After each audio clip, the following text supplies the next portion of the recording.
ಒಗ್ಗಟ್ಟಿಲ್ಲದ ದೋಸ್ತಿಗಳಲ್ಲಿ seat ಹಂಚಿಕೆ ಪ್ರಹಸನ. ಹೇಗಿರುತ್ತೆ ಮೈತ್ರಿ ಪಕ್ಷಗಳ ಸೀಟ್ ಶೇರಿಂಗ್ ಫಾರ್ಮುಲಾ? ಬಿಜೆಪಿ ಬಿಟ್ಟು ಕೊಡುವುದೆಷ್ಟು, ದಳಪಡೆ ಸ್ಪರ್ಧಿಸುವುದೆಷ್ಟು?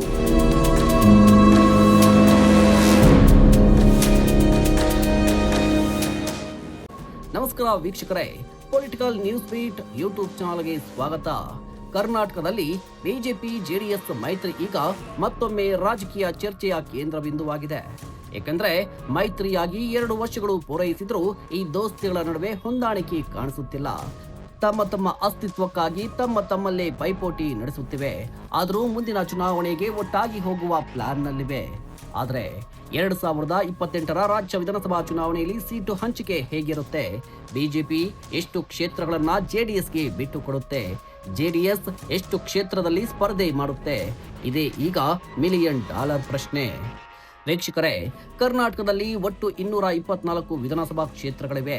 2028ರ ಚುನಾವಣೆಯಲ್ಲಿ ಬಿಜೆಪಿ ಜೆಡಿಎಸ್ ಒಟ್ಟಾಗಿ ಕಾಂಗ್ರೆಸ್ ವಿರುದ್ಧ ಕಣಕ್ಕಿಳಿಯಲು ಸಿದ್ಧತೆ ನಡೆಸುತ್ತಿರುವ ಹಿನ್ನೆಲೆಯಲ್ಲಿ ಸೀಟು ಹಂಚಿಕೆಯ ಲೆಕ್ಕಾಚಾರ ಈಗಲೇ ಕುತೂಹಲ ಮೂಡಿಸಿದೆ. ಸದ್ಯಕ್ಕೆ ಯಾವುದೇ ಅಧಿಕೃತ ಸೀಟು ಹಂಚಿಕೆ ಅಂತಿಮವಾಗಿಲ್ಲ.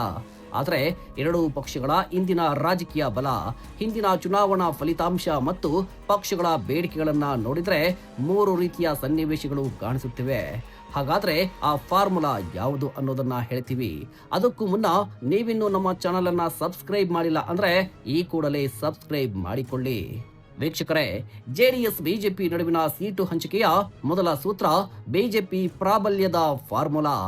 ಬಿಜೆಪಿ 170ರಿಂದ 180 ಕ್ಷೇತ್ರದಲ್ಲಿ ಸ್ಪರ್ಧೆ ಮಾಡಿ ಜೆಡಿಎಸ್ಗೆ 44ರಿಂದ 54 ಕ್ಷೇತ್ರಗಳನ್ನ ಬಿಟ್ಟುಕೊಡುವ ಸಾಧ್ಯತೆ.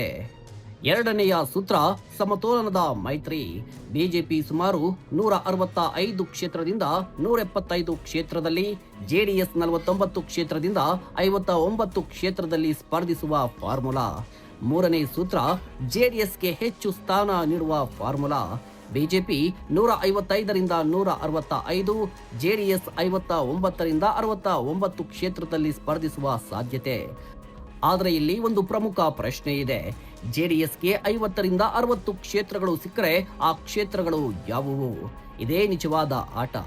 ಜೆಡಿಎಸ್ನ ಸಾಂಪ್ರದಾಯಿಕ ಬಲವಾಗಿರುವ ಹಳೆ ಮೈಸೂರು ಭಾಗದಲ್ಲಿ ಮಂಡ್ಯ, ಹಾಸನ, ರಾಮನಗರ, ತುಮಕೂರು ಸೇರಿದಂತೆ ಹಲವು ಕ್ಷೇತ್ರಗಳ ಮೇಲೆ ಜೆಡಿಎಸ್ ಕಣ್ಣಿಡುವುದು ಸಹಜ.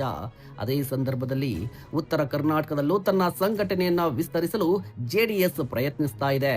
ಹೀಗಾಗಿ ಜೆಡಿಎಸ್ ಕೆಲವೇ ಕ್ಷೇತ್ರಗಳ ಸಂಖ್ಯೆಯನ್ನ ಮಾತ್ರ ಹೇಳೋದಿಲ್ಲ, ಗೆಲ್ಲುವ ಸಾಧ್ಯತೆ ಇರುವ ಕ್ಷೇತ್ರವನ್ನ ಕೇಳುತ್ತೆ. ಇನ್ನೊಂದೆಡೆ ಬಿಜೆಪಿಗೂ ತನ್ನದೇ ಆದ ಲೆಕ್ಕಾಚಾರ ಇದೆ. ಬಿಜೆಪಿ ರಾಜ್ಯದಲ್ಲಿ ಸ್ವಂತ ಬಹುಮತದ ಗುರಿ ಇಟ್ಟುಕೊಂಡಿರುವಾಗ 50ರಿಂದ 60 ಅಥವಾ 70 ಕ್ಷೇತ್ರವನ್ನ ಜೆಡಿಎಸ್ಗೆ ಬಿಟ್ಟುಕೊಡೋದು ಬಿಜೆಪಿಗೆ ಅಷ್ಟು ಸುಲಭದ ನಿರ್ಧಾರ ಆಗಿರುವುದಿಲ್ಲ.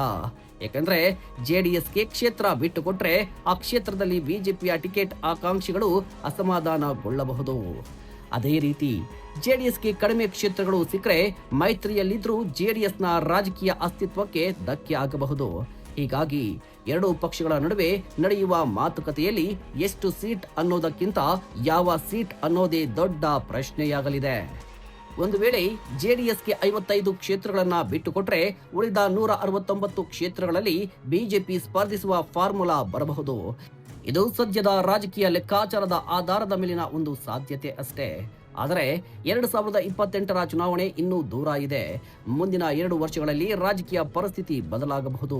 ಬಿಜೆಪಿ ಜೆಡಿಎಸ್ ಮೈತ್ರಿಯ ಬಲ ಹೇಗಿರುತ್ತೆ? ಕಾಂಗ್ರೆಸ್ನ ಸ್ಥಿತಿಗತಿ ಹೇಗಿರುತ್ತೆ? ಯಾವ ಕ್ಷೇತ್ರದಲ್ಲಿ ಯಾವ ಪಕ್ಷದ ಅಭ್ಯರ್ಥಿ ಬಲಿಷ್ಠರಾಗ್ತಾರೆ? ಇವೆಲ್ಲದರ ಮೇಲೆ ಅಂತಿಮ ಸೀಟು ಹಂಚಿಕೆ ನಿರ್ಧಾರ ಆಗಲಿದೆ. ಆದರೆ ಸದ್ಯದ ನನ್ನ ಅಂದಾಜು ಪ್ರಕಾರ ಬಿಜೆಪಿ ಸುಮಾರು 170 ಕ್ಷೇತ್ರಗಳು, ಜೆಡಿಎಸ್ ಸುಮಾರು 54 ಕ್ಷೇತ್ರಗಳು. ಅಂದ್ರೆ 224 ಕ್ಷೇತ್ರಗಳಲ್ಲಿ ಬಿಜೆಪಿ 170, ಜೆಡಿಎಸ್ 54. ಆದ್ರೆ ಇದು ಅಂತಿಮ ನಿರ್ಧಾರ ಅಲ್ಲ, ಇದು ಕೇವಲ ರಾಜಕೀಯ ಲೆಕ್ಕಾಚಾರ. ಹಾಗಾದ್ರೆ ನಿಮ್ಮ ಪ್ರಕಾರ 2028ರಲ್ಲಿ ಬಿಜೆಪಿ ಜೆಡಿಎಸ್ಗೆ ಎಷ್ಟು ಸೀಟುಗಳನ್ನ ಬಿಟ್ಟುಕೊಡಬೇಕು? ಜೆಡಿಎಸ್ ಎಷ್ಟು ಕ್ಷೇತ್ರದಲ್ಲಿ ಸ್ಪರ್ಧಿಸಬೇಕು? 170, 54 ಅಥವಾ 160, 64?